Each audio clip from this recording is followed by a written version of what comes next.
Everyone, welcome to the Museum of Jewish Heritage, a living memorial to the Holocaust. I'm Sydney Yeager, and I'm the Public Programs Coordinator here at the museum. I'm pleased to welcome you to today's inaugural New York Jewish Book Festival. And woo, yeah, yay! This event is on emerging Jewish novelists with Sara Lippmann, Omer Friedlander, Moriel Rothman-Zecher, and Lisa Keys. We hope you will explore the 32 events that are happening throughout the museum today, meet some of the 85 speakers, and get books signed at one of these 72 author signings in our main lobby and events hall on the second floor. While you're here, we also encourage you to take the time to visit our exhibitions, The Holocaust, What Hate Can Do, on the main level, and Survivors' Faces of Life After the Holocaust, photographs by Martin Scholler, on the third floor. Andy Goldsworthy's Garden of Stones is also worth a visit, just outside of our wonderful cafe Locks, so the whole museum is open to you today. You can also pick up holiday gifts and books at the Pickman Museum shop and visitor services on the main level. We're encouraging people to wear masks in the museum, and we hope you will share feedback with us in our post-festival survey, which will be in your inboxes tomorrow. This program is made possible in part by support from the Battery Park City Authority. Your donations also help us present these programs, and this event is co-presented by New York Jewish Week. So now I'm glad to introduce you to our speakers. Sara is the author of the novel Lech and the story collections Doll, Palace, and Jerks. Her work has been honored by the New York Foundation for the Arts and has appeared in The Millions, The Washington Post, Lit Hub, Epiphany, and elsewhere. With Seth Rogoff, she is co-editing the anthology Smashing the Tablets, Radical Retellings of the Hebrew Bible for SUNY Press. Omer Friedlander is the author of the short story collection The Man Who Sold Air in the Holy Land. He was born in Jerusalem in 1994 and grew up in Tel Aviv. He is a Starworks Fellow in Fiction at New York University. His stories have won multiple awards, and his writing has been supported by the Bread Loaf Fellowship and Vermont Studio Center Fellowship. He teaches creative writing at Columbia University. Moriel is a Jerusalem-born novelist and poet. His first novel, Sadness is a White Bird, was a finalist for a Dayton Literary Peace Prize and a National Jewish Book Award, won an Ohio Anna Book Award, and was long listed for the Center for Fiction First Novel Prize. His work has been published or is forthcoming in the American Poetry Review, Barrel House, Colorado Review, The Common, The New York Times, The Paris Review Daily, and Ziziva, and he is the recipient of the National Book Foundation's 5 Under 35 honor, 2 McDowell Fellowships, and Yiddishkate's Wallace Annenberg Helix Fellowship. Lisa is a veteran journalist. Before becoming the managing editor of the New York Jewish Week, she was the editor of Kveler. She's been a regular contributor to the New York Times, the New York Post, and more. Lech, The Man Who Sold Air in the Holy Land, and Before All the World, a Novel, are available for purchase in our Pickman Museum shop and lobby. And Sara, Omer, and Moriel will sign copies for a half hour after the event in the resource area in the events hall on the second floor. So please welcome Sara, Omer, Moriel, and Lisa. Thank you. Thank you so much for being here. Again, my name is Lisa Keys, and I'm with the New York Jewish Week. And I just want to let you know that we are very much a publication that exists online. If you're not familiar with us, please check out our website. It's nyjewishweek.org. We are published by 70 Faces Media, which is also the publisher of the Jewish Telegraphic Agency, Kveler, Hey Alma, My Jewish Learning, and the Nasher. So if you're not familiar with us, please do check us out. And I'm really excited to be here today with these 3 amazing authors who are working in the medium of fiction, but all with very, very different approaches to their subject matter. So I thought I was going to have to introduce them, but that's happened already. So instead, we're going to get right into our questions. We're going to talk a little bit. The writers are each going to read a short passage from their books. And then we're going to open it up to questions to all of you at the end. So if you've got a good one, hang on to it, and we'll get to you at the end of this program. So we're going to kick off right away and talk about fiction. As I just said, all of your books are very different from one another, but you are all committed to this art form. And I'd love to hear why. Why make up stories and why write fiction? And any of you can feel free to jump in. Moriel, you're right next to me, so maybe you'll take the hot seat now. Sure. Thank you. So I think the question of why fiction is one that I'm still asking. It's one that I'm curious to hear from my colleagues. It's one that I am curious what brings you all here.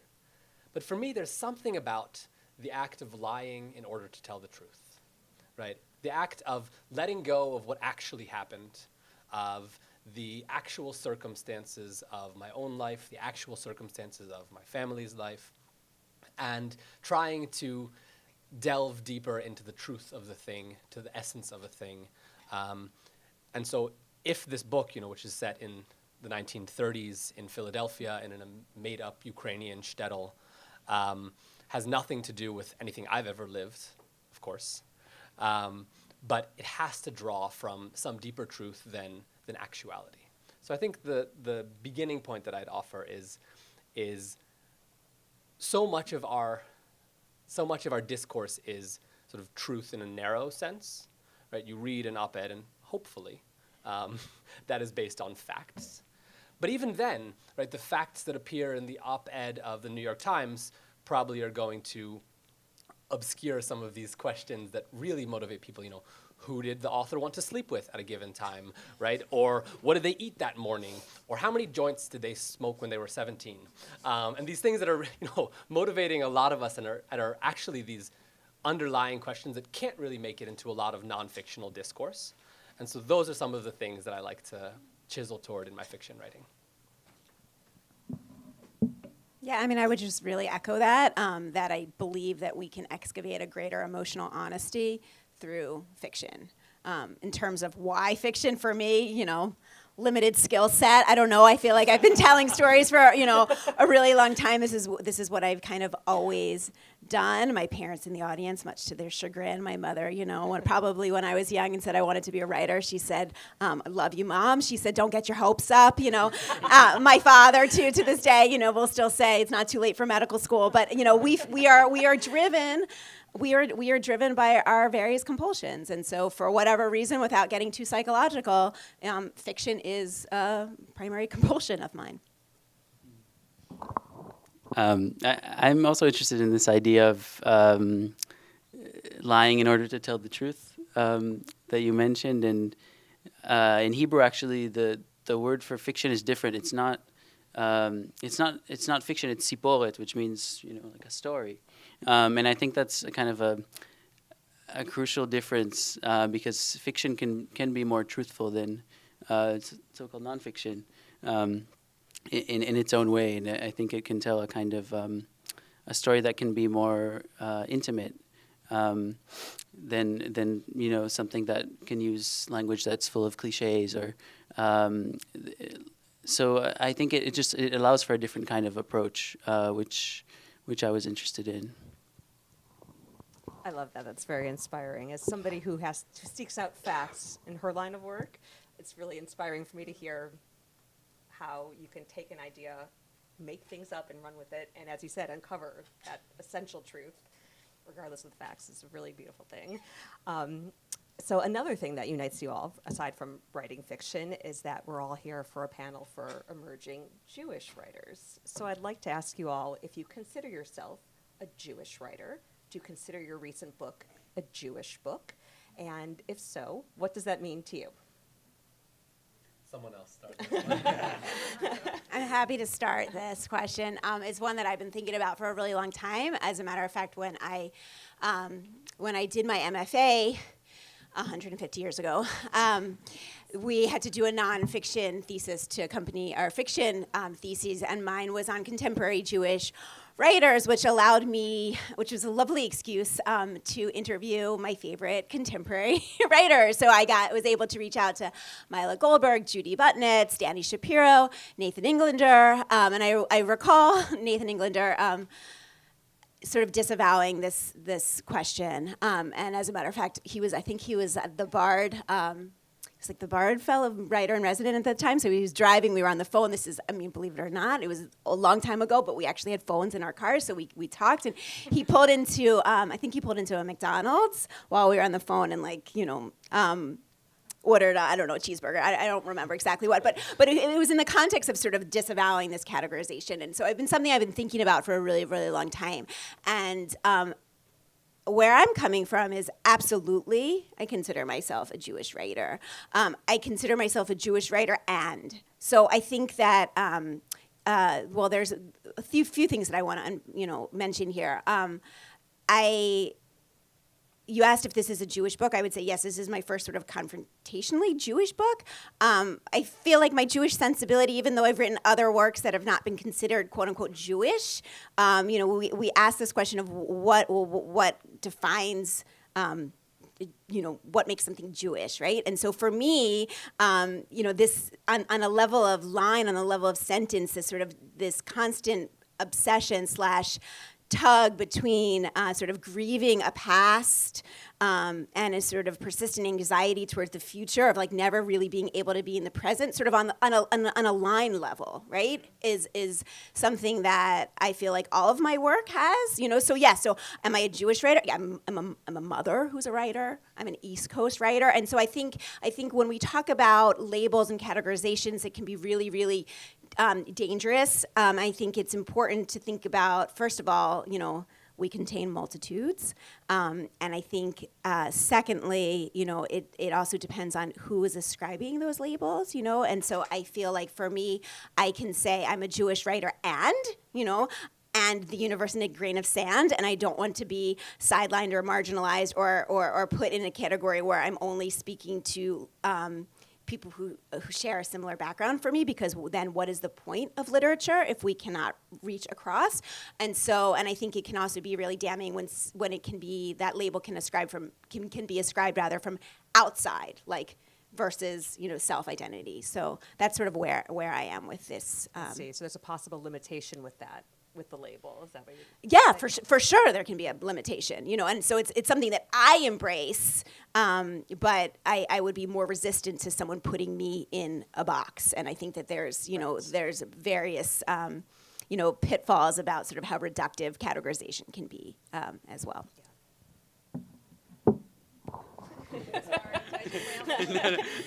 No, it was such a good answer that. I agree. I think it is complicated, and it's something, because this is the topic of the panel, so I have to come up with some answer. But We're not leaving until we find an answer. Yeah, right. I think it can mean different things. It can mean being in conversation with other Jewish writers, whether they're contemporary or historical. And maybe it is. I liked what you said, Sarah, about it having to do with the kind of sensibility of time and this awareness of a certain kind of past in history. And I think it's true for books that have to do with certain, at least writing about Israel. And I think, Moriel, I'd be interested to hear what you think, especially from your last novel. But I think there's a way that it's very difficult to write about without having a kind of knowledge and seeing how the past influences the present. It's very hard to kind of ignore. So I think for me, that was also a question. Having a kind of historical awareness has to do with maybe being a Jewish writer. My answer is yes. I'm just kidding. That would be an offensively un-Jewish response to this. Though it would be impressive. It would be an impressive act of just sort of one-word answer and moving. So I think that as it relates to this book, and I do want to talk more about my first book, which is set in Israel-Palestine. This book is, the beginning overview is that it follows two Yiddish speakers in the 1920s and 1930s. And so there's a very uphill battle set there for me to call it anything but a Jewish book. But I want to call it not only a Jewish book. And I think Omer and I were chatting about blurbs earlier. And if you look on the back of my book, none of the blurbers are Jewish. And that was very important for me because I knew that, Jewish folks, especially folks with Yiddish-speaking ancestors, have an initial, piqued interest when you hear Yiddish. But for me, it felt like a real heartbreak to think that a book that revolved around Yiddish would be limited to Jewish readers only.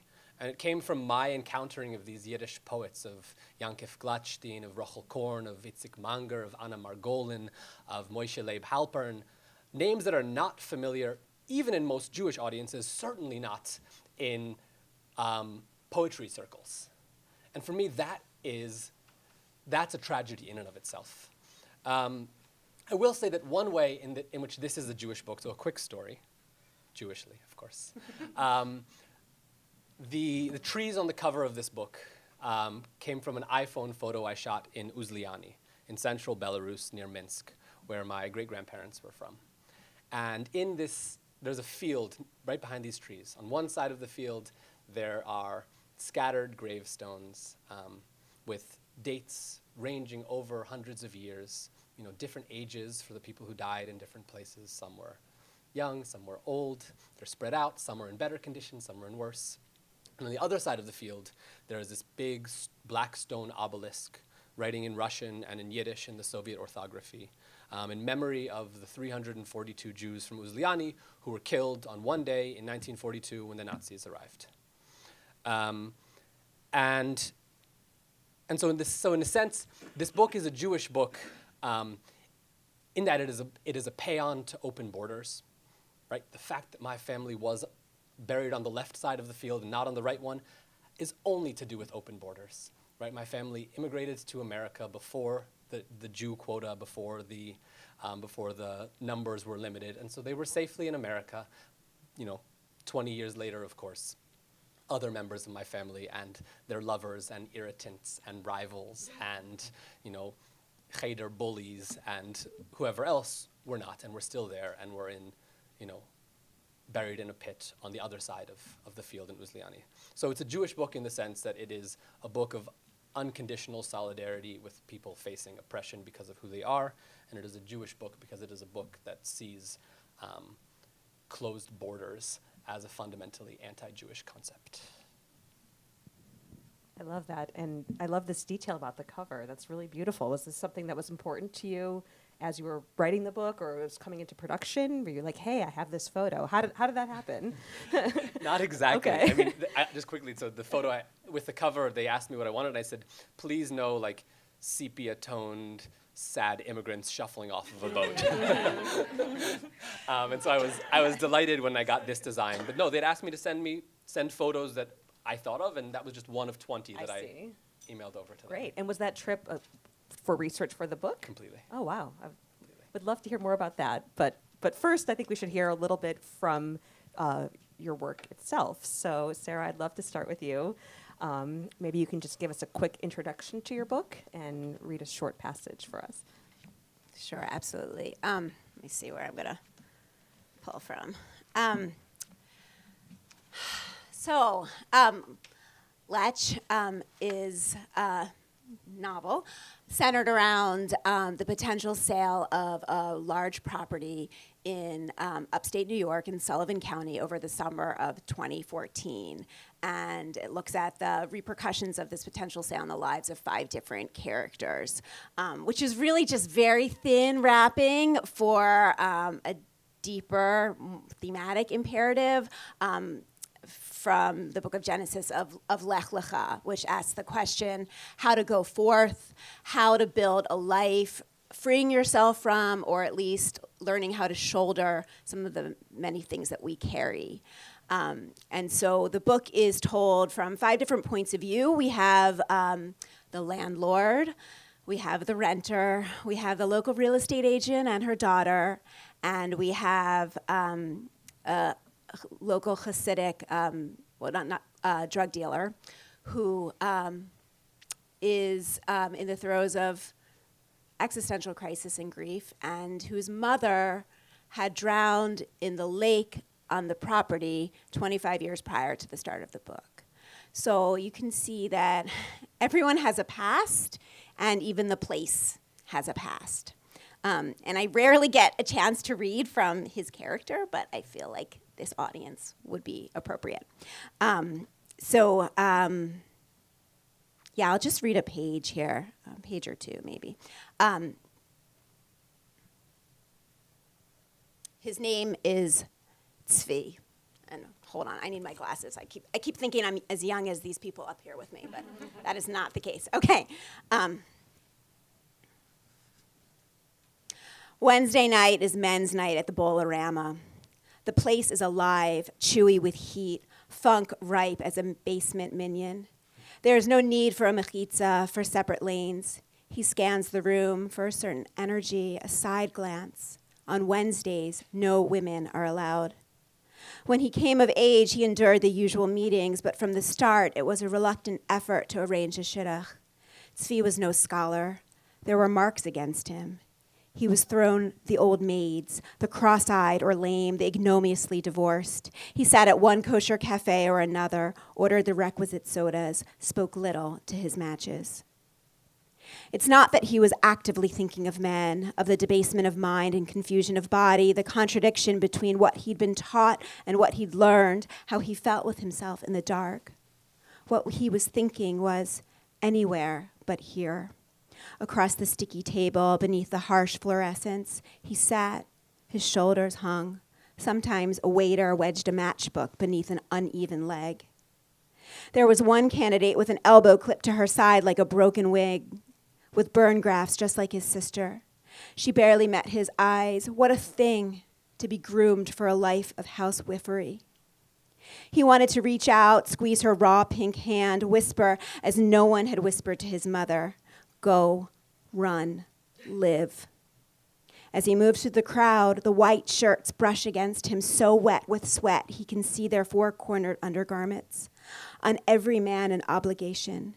He fingers a ball he has no intention of bowling. That girl with the new skin growing over her dead skin, he married her. I'm just going to read one more quick paragraph, if that's okay. That sounds okay? Okay. Oopsie, that was not a smooth transition. Maybe that's, sorry. His union did not last long. Halacha is clear. There are grounds in which a wife may ask for a get, for which a divorce is warranted. If a husband is derelict in fulfilling basic marital needs, if he commits adultery with another woman, with another man, an abomination. If he is lecherous, if he is irresponsible, if he causes her a bad name, if she feels repulsed, if he abuses, if he forces himself upon her during her monthly bleed, if he has an intolerable stench, if conditions are deemed unbearable, if she does not get pregnant, if he is sterile, if he is impotent, if he is a deviant, a mored, and does not lie with her, if he no longer wishes to lie.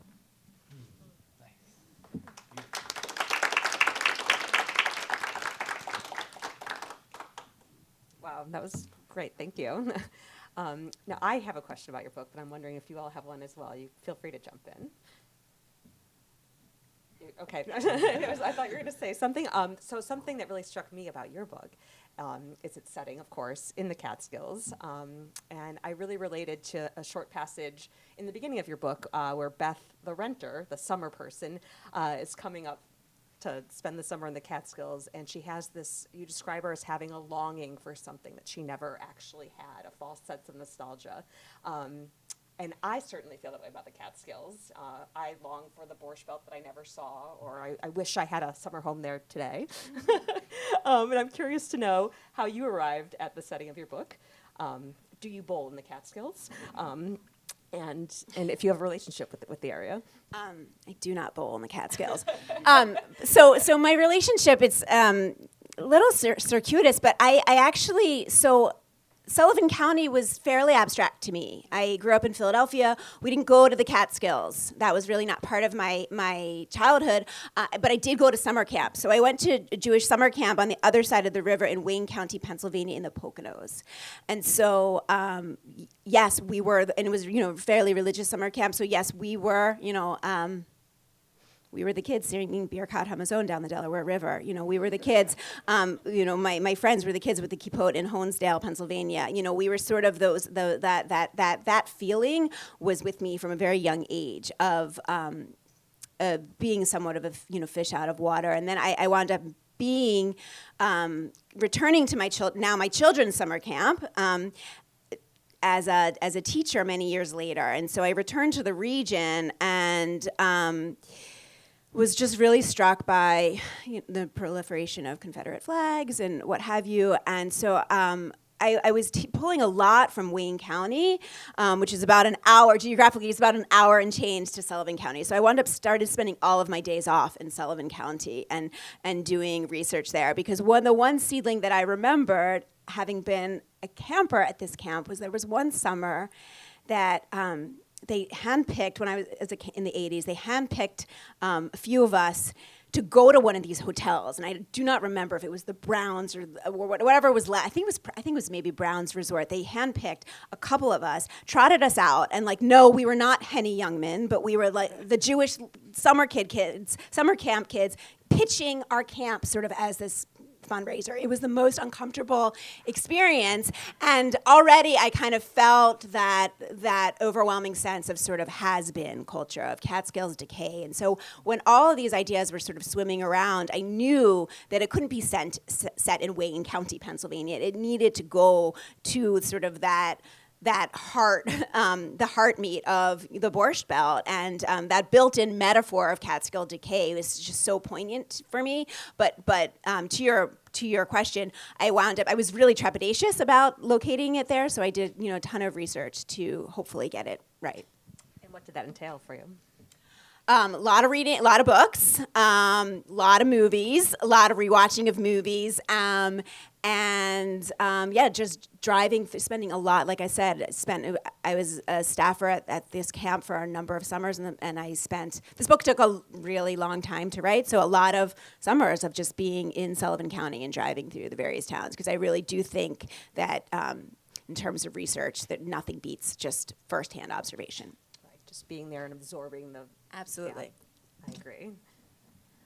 And something you said just now really struck me. You described being a fish out of water in the area, and I feel like that term could be applied to a lot of the characters in your book as well. Tzvi in particular, I'm thinking of the daughter, there's a lot of drug use, people looking to get out of Sullivan County.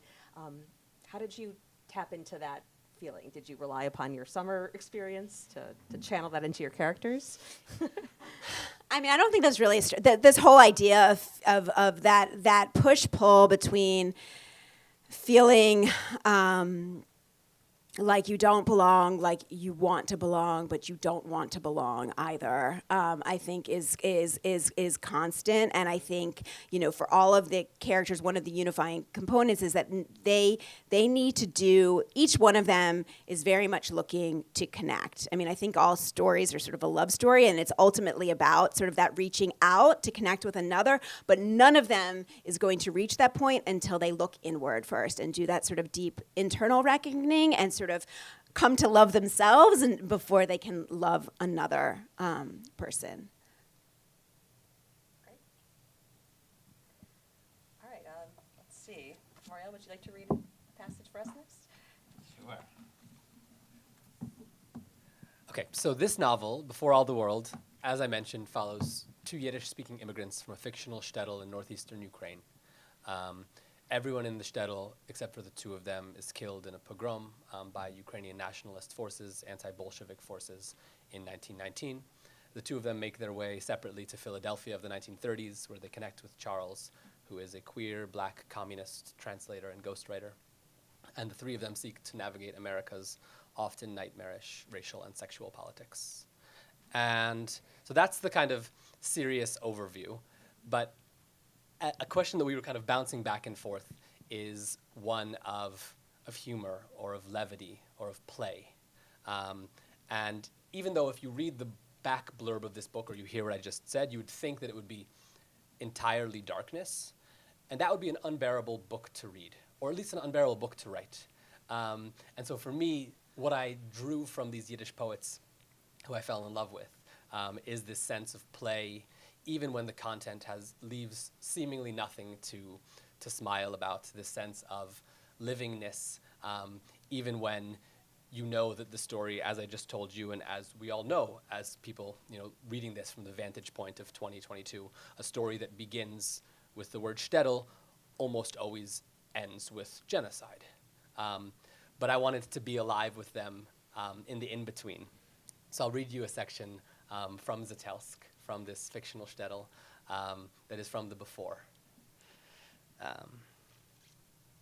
Most mornings, most people in Zetelsk would wake with crumbles of sleep in their eyes, alive, awake, omein, and would either go daven the dawn prayers or snuggle under the blankets for a feathery shtip, depending, of course, on the density of the icicles lilting outside the windows like puffy, translucent tongues, not of chickens in this case, but of albino weed snakes, and on the badness of the dreams dreamed the night before about leprous, limbless lizards and other subjects, and whether these dreams called out to be strengthened and fortified and whispered into the field of your lover's eardrum, or if they needed healing and for the Lordlet, what turned Bilam's curse from a curse to a blessing, to do the same for the dreamer's dream, to make swords into sewing needles, to make czars and pharaohs into toads, their edicts into toadstools, their men into toadstools, their rifles into toadstools, their nooses into sphygmomanometers, what the people of Zetelsk knew from, for the people of Zetelsk were not dumb of modernity, The people of Zetelsk knew the usefulness of such scientific tools, what might peep their steelish heads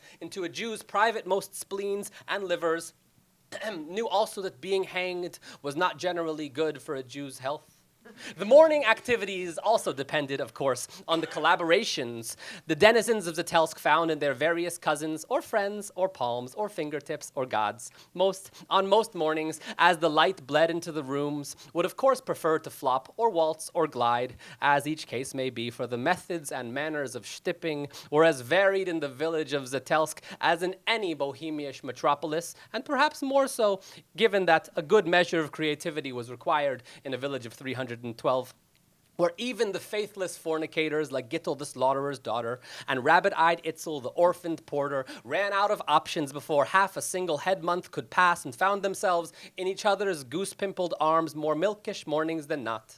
Of course, preferences notwithstanding, for as any half-wit what has done at least a bissel of learning knows, only a malach gets to shtip as often as they want, Most mornings, most of the men made their way to Zetelsk's only shill, where they would shuckle their hips toward Jerusalem, and most of the women, finding no deep delight in the act of staring at the backs of the men's necks from the crevice of the shill's posterior, would make as if to start the day in tandem with their husbands, pretend to busy themselves with some task or others, tasks what were anyway more foreign unto the men than desert-scrubbed Targum Lushan, and until they, the men, left, their prayer shawls smelling of mold and lilacs in their hands, their dawn-emboldened putzes slowly wilting in their trousers, and then many of the women of Zetelsk would back-crawl to one weedish bed mat or another, alone or with company, and so it came to pass that the women of Zetelsk, in fact, found methods and means to shtip, in one sense or another, far more frequently than did the men.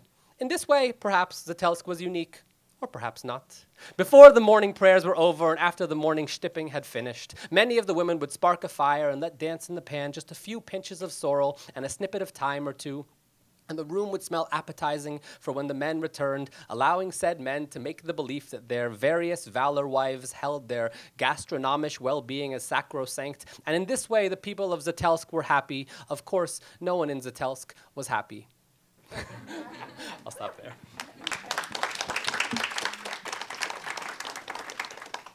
What a treat to hear you read that out loud, I have to say. It reads at a very fast clip, but to hear you deliver it is just incredible, as is your choice of language, which is just so unique and so evocative. How did you come up with this approach, and how did you do it?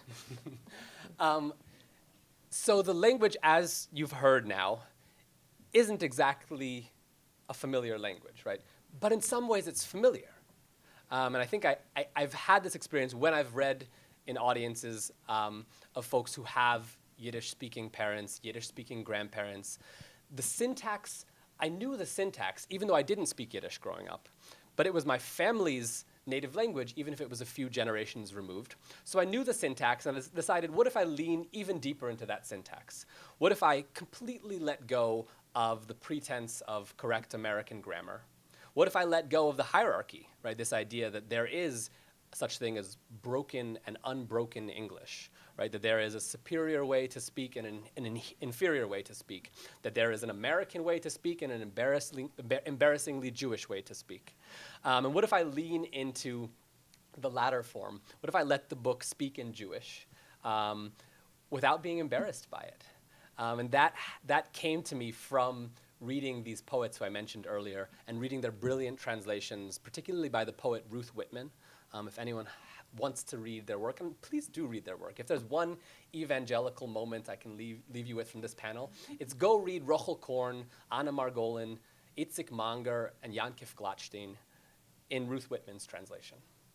And so reading these, I felt, and I think a combination of reading the translation first on the right side of the page, and then going and starting to learn Yiddish myself. So this was a 6-year book, because when I started out, like I said, I knew Jewish American syntax, but I knew barely a word of Yiddish. And I said, okay, if I want to take this project seriously, and this is resonating with this idea of research, I can't exactly go to the shtetl, but I could go to where it was. And I can't exactly immerse myself in Yiddish-speaking contexts, but I can read hundreds of Yiddish poems, I can take intensive language courses, I can do these kind of young, queer, left, grassroots Yiddish immersions that pop up here and there, here in the city most of the time. And yes, it was something about allowing myself to first sort of swim in the Jewish and Yiddish American syntax of English, and then also allowing the book to completely disregard ideas of properness or ideas of correctness. And so some of it, there's some back translation to the book. I can recite some passages as I imagined them in Yiddish, and there are other parts that are totally made up. But the made-upness also has sort of points of reference and resonance itself too. Wow, that's really awesome to hear. And I think one related question about language is that both you and Omer, were born and grew up in Israel. And your books were written in English. I don't know what languages you spoke at home necessarily, but clearly you were multilingual. Did you draw upon that background when you were writing? And did you use your Hebrew to write in English to create these words? And what was that process like? Same thing with Yiddish. As you were learning it, how did you draw that into the English that you use in the novel? So I'll answer quickly, and I want to hear Omer's answer to that too. So I was born in Jerusalem, but raised mostly in America. But have lived for most of my life in this kind of spanning of multiple languages, right? Most years of my life I've existed in multiple languages. Sometimes it's been Hebrew and English, sometimes it's been English and Yiddish, sometimes it's been Hebrew and Arabic. And with my first novel, Sadness is a White Bird, both Arabic and Hebrew are threaded in transliteration and vociferously unitalicized. Vociferously is the wrong word there, but you know what I mean.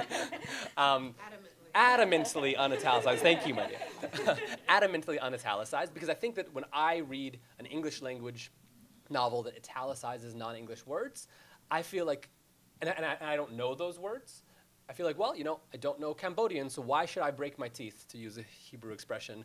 Why should I break my teeth over these words I don't know? But actually, I think part of my philosophy of language, having lived in multiple languages, is that words aren't just an approximate meaning. They're also sound. And so I think there's actually a possibility for readers who pick up this book and don't know a word of Yiddish, but see the unitalicized Yiddish threaded throughout the pages and say, like, okay, I'll sound it out. And if I don't know what Maisa means, maybe I'll learn it and maybe I won't. Right? If I don't know what shtip means, maybe I'll learn it and maybe I won't. But you get to sit with those sounds, with those consonants, with those noises in your mouth or in your brain. And that, for me, is something I draw on again and again and again in my fiction and poetry, that words are not just approximate meanings, but also sounds. I felt that when I read your book. There's such a rhythm and kind of musicality to it, and I don't know Yiddish, probably less than an American would actually, growing up in Israel, in some ways. But I kind of I thought it felt like a kind of it flowed really in a kind of beautiful way. And yeah, so my first language is Hebrew, and I guess writing in English for me was this way of bringing back that feeling that when I was a kid and I moved with my parents to Princeton, New Jersey for 2 years, and I didn't speak a word of English. I guess the feeling of not really belonging in a way and being a bit of an outsider. I think for me, writing in English about Israel was a way of creating that kind of a similar sort of distance,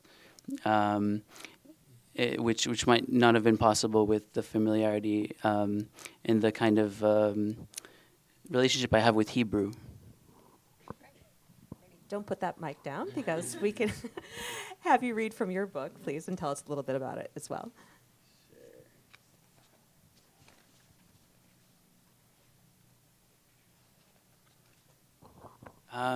So I'll read just a short passage from one of the stories. It's called The Sephardi Survivor. And the idea came to me when I was with a couple of friends, Israeli friends, here actually. We were in Brooklyn and we were chatting. And one of them, whose family's from Iraq, was saying he was always really jealous of his classmates that were Ashkenazi who had relatives that were survivors. And I thought, that's weird. It's a weird thing to say. But it's interesting, and it kind of didn't... I kept thinking about it. And so this story, it's about two kids who are Sephardi, and they decide, every year they miss out on the chance of bringing a family member to school on Holocaust Memorial Day. So they decide to kidnap an old man and pretend he's their grandfather. It's auto-fiction. So I'll show you a little bit. When the competitions were held at school, the grandfathers and grandmothers were paraded around like slow-moving trophy dogs. "Look at that one," Zoal said, pointing at Clara Kugelmass's grandmother, a tiny elderly lady with rouged lips and a purple cane.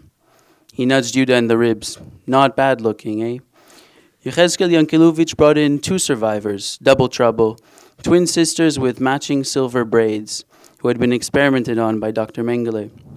Dana Davinson brought in her grandfather's second cousin, a beanpole who had testified at Eichmann's trial. The best survivors of all were so shrunken they were almost pocket-sized. They were carried around from event to event, pulled out at the last minute and used as excuses for not completing homework on time. "I'm sorry I couldn't study because I was listening to my grandfather's Shoah story," was a common reason for failing a math test. Our sworn enemy was Matan Mordechai Mendelbaum, who always had the best Shoah story. His grandfather was not only a survivor, he was also a respected historian, a world specialist in the field whose books on the Shoah had won awards and prizes. The Mendelbaum home was filled with shelves of his books, translated into dozens of different languages, all with a swastika on the cover. I imagined all the Mendelbaums sitting together at the breakfast table, picking at crusts of baguette and expensive smoked salmon, quoting their favorite parts of Schindler's List to each other. And I was so jealous I wanted to wring Matan Mordechai Mendelbaum's neck. Thankfully, the Elvis of the Holocaust, as Mendelbaum frequently referred to his grandfather, didn't live in Israel. My brother and I would have surely lost if he were coming to class to tell his story. I'll stop there.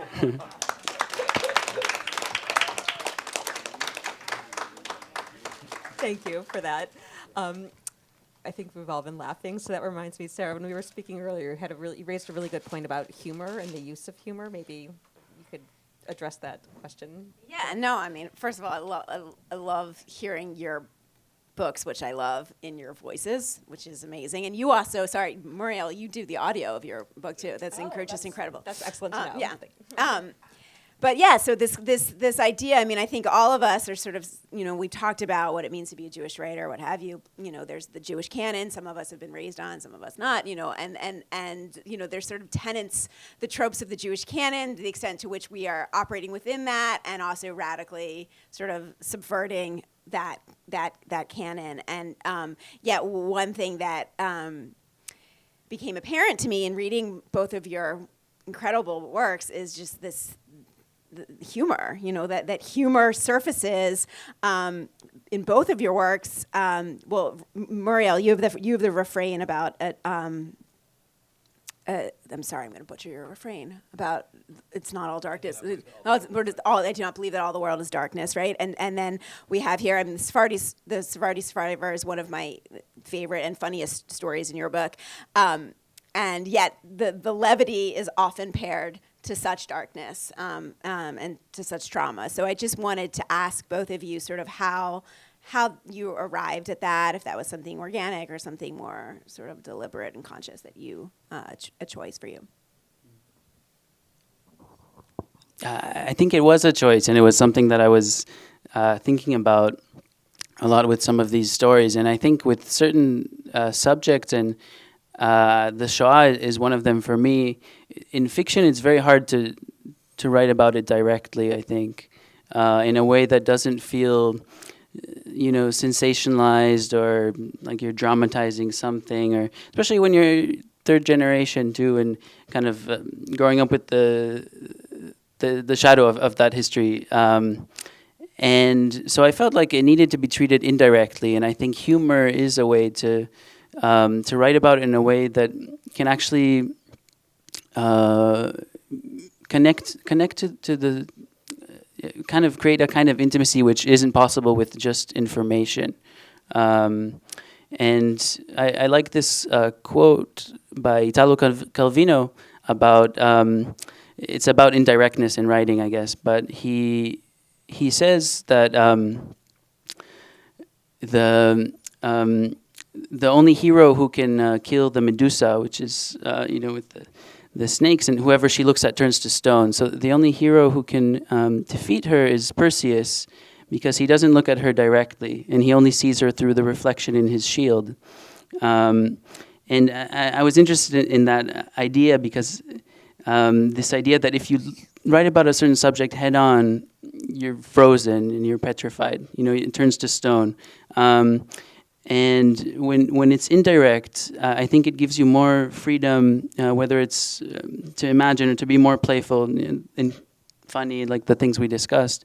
So for me, it was definitely a conscious decision to use humor. I love that idea, the turning to stone, because the sentence that came up for me was just thinking about how grimness and numbness are very close cousins. But if you start with a thing that is grim from the outset, we all have our defenses so high up, right? Any adult who has moved through this world, who has learned a bit about this world, in particular we're talking about learned about Jewish history over the past 120 years.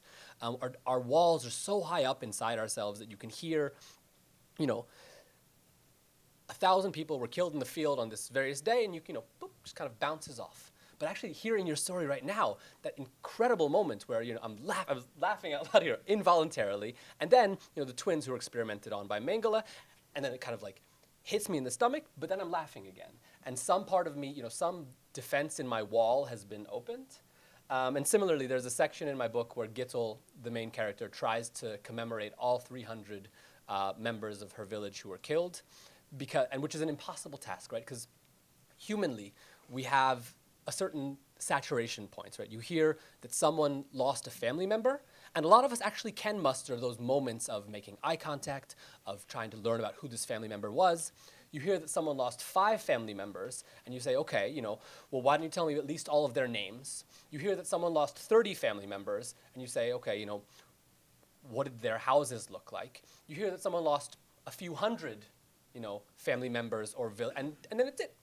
Nothing. You can't quite even get over that number, and becomes, instead of being more and more and more, a point of resonance, it becomes less and less and less as the number gets higher and higher. So Gittel tries to commemorate each one by giving them what she calls a one-sentence maise, a one-sentence story. And I just opened it randomly to one, and there's one, so it's Lipke dvoshke meshkes, Shabbos napper, what dreamed of shoes with flappish American tongues. Burichdayan oemes, yo, a sleepish uncle sheep, omein, omein, omein. And I think there's something, if everyone is commemorated only in their most serious version, then no one's actually being commemorated, right? If every person murdered is commemorated only as sort of an emblem of seriousness, then they're not really people. And so I think that's another reason for me of why the place of humor and wryness and even silliness in these contexts is so important. I love also just in that section, in your litany section, I think you capture both emotions because you have both the separate, like the smaller ones that look like, my like couplets, and then you have sort of the compiling, right? So we can capture it visually, sort of that overwhelm, the desensitization that can come with that sort of overwhelm of litany, and then yet upon the close read, I think I pointed out one to you about like the mushroom father, and so right, like that it demands our attention, and when we look in close, we see that lightness and that humanity, and you just do such a great job with that. I agree 100% with what you said. That part was particularly beautiful and arresting, in my opinion. We are really running out of time here. It's flying by. Before we turn it over to you all, if you have any questions, I'd love to hear quickly what you all are working on next.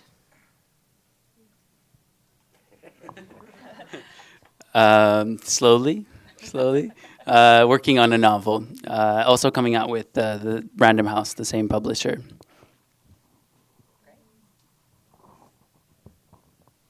I'm working on a novel as well, set in Philadelphia, my hometown, Moriel's new town, and it's not currently with Random House. Yes. I'm just kidding. I'm working on a collection of poetry. Finishing up a collection of poetry, and somewhere in the scraps of my document is the beginnings of my third novel, but I can't quite even point out where. I do believe someone will be coming around with the microphone, or not. Does anybody have any questions for our panelists? Yes. So the 20th century was filled with all these amazing, giants of Jewish literature. So are there any writers that you feel like you're uncomfortably writing in the shadow of? And if so, how do you get out of their shadow? Well, I'll take that, just because. I grew up on Roth and Bellow. I grew up on Stern, and so if you see, and this book to me is sort of a direct response to that. In many ways, you have Herzog. You have the trope of the one name. The last name, one word title, right? Stern, Herzog. Okay, Portnoy. Take out complaint, and I really wanted this to be sort of a direct response to that particularly Jewish male canon, and by making a novel that was 5 different points of view, I was sort of consciously trying to decentralize that male narrative and to look at the other side of lust, which is a common theme we see in the Jewish literature of the 20th century, and look at the other side of it as predation as well. My answer really connects to that one, because you asked about being uncomfortably in some Jewish American writers' shadows, and I actually want to name the ones whose shadows I am comfortably dwelling, and actually exhilaratedly dwelling. There was an early review that came out that talked about shades of Cynthia Ozick and Tony Kushner for my book, and I cried a little bit, honestly, hearing that, because I feel like this book exalts in the shadows of the Jewish American women authors and queer authors. Cynthia Ozick, Tony Kushner, Grace Paley, Laurie Siegel are some of the authors in whose shadow I hoped to place this book. So in the acknowledgement section of the book, I quote an interview with David Grossman, the Israeli author, and I guess in a way I was kind of influenced by some of his work, and what he says is, I'm quoting, every one of us has a kind of official story that we present to others, to strangers we meet, or even to people we know. But if we are lucky enough to find a good listener, a sympathetic witness, then they will make us tell not only our official story, but the story underneath it. This will force us to give up on the protection of the official story that has become like a trap and even a prison for us. The power of a good story is that it does not protect us, but instead exposes us and brings us into closer contact with our own life. So with the characters in this collection, and I was hoping to look at the kind of story beneath the story, and kind of avoid the official story, if that makes sense. So that was my version of kind of a dialogue with another writer. Any other questions out there? Silly question. You're a high school student who wants to go for an MFA. Yes? Ooh, I'm- You're gonna go to college first, but after.